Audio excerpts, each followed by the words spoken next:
What is female chauvinism? So everybody knows, or not everybody, but you might know you might have heard the term male chauvinism. It refers to a man who essentially like belittles women.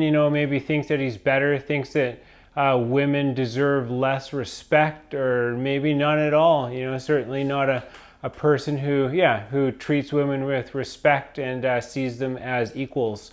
And so, what is female chauvinism? This is a terrible thing in the world today. I see it in all kinds of places, and it kind of looks like this. So it's like you have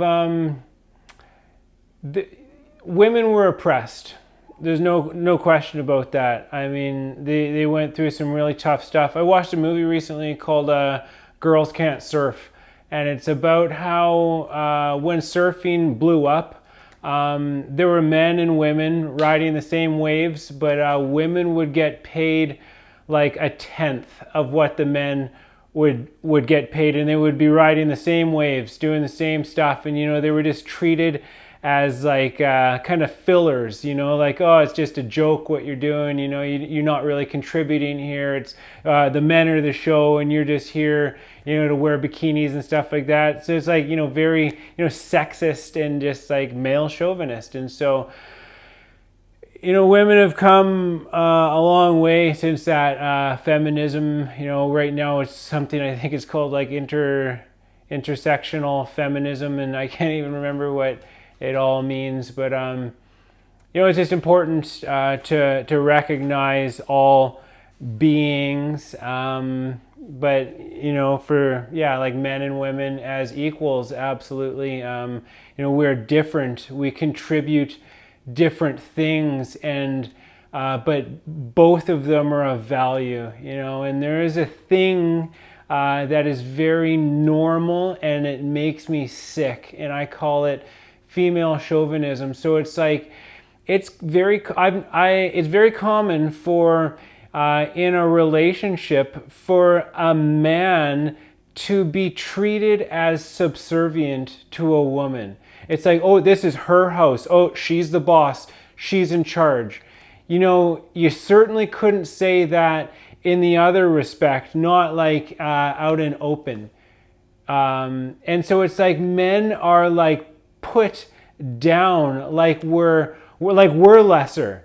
And it's like, I get it, it's like the arithmetic swing of the pendulum, and so women had to fight for their rights, they had to push back, but now it's like it's going too far, and it is disgusting. In a word, it is not helping anything. Like what is a man cave? Can anybody tell me? A single room in a house where a man has say about how it looks and the energy in the room, about what's important to him, or to, it's supposed to be a couple, it's supposed to be, something that is decided on together, it's supposed to be equal, it's supposed to be fair, and that's not what it is.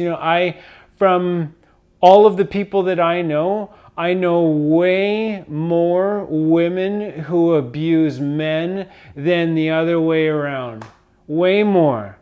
Women who treat men like absolute garbage. Like I have been treated like absolute garbage in all of my relationships. Well, not all of them, but most of them, by women who think that they can just walk all over you and treat you in a certain way, and you'll just take it because that's the way that it is, or like it's okay. And what's sad is that like some people actually think it's funny.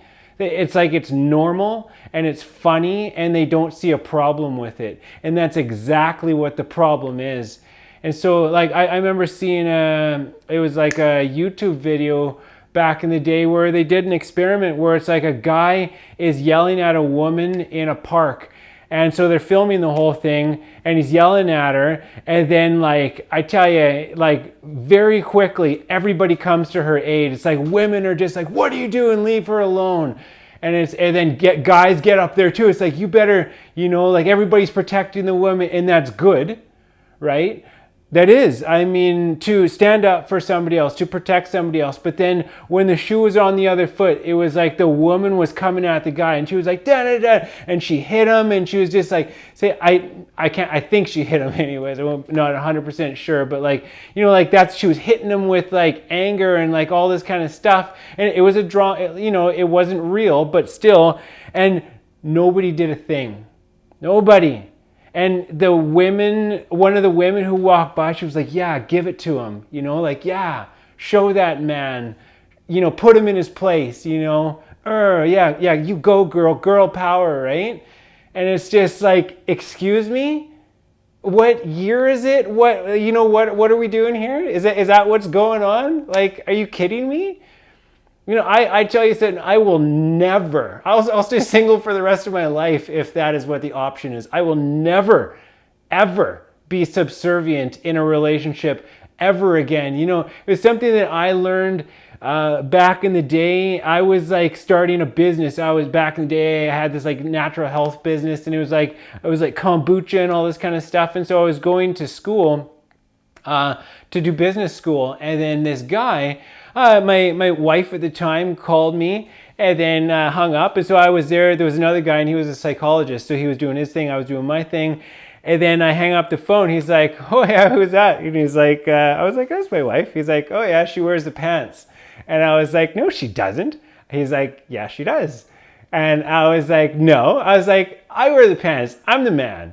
I go to work. I pay the bills, I have like the major income.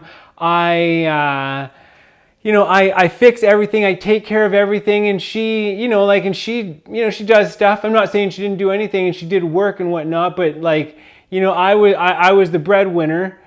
And it's just like, and he's like, yeah, she wears the pants. You do all the work and she does what she wants. And it's like, when I was handed that, I was pissed, because I didn't see it like that. I thought that by picking up all the slack, by doing all that stuff, by making sure of things, and I thought that I was being the man. I was the man of the house, until you realize that you're somebody else's not slave, but for what it's worth. I don't have the right word to describe it. And it's just,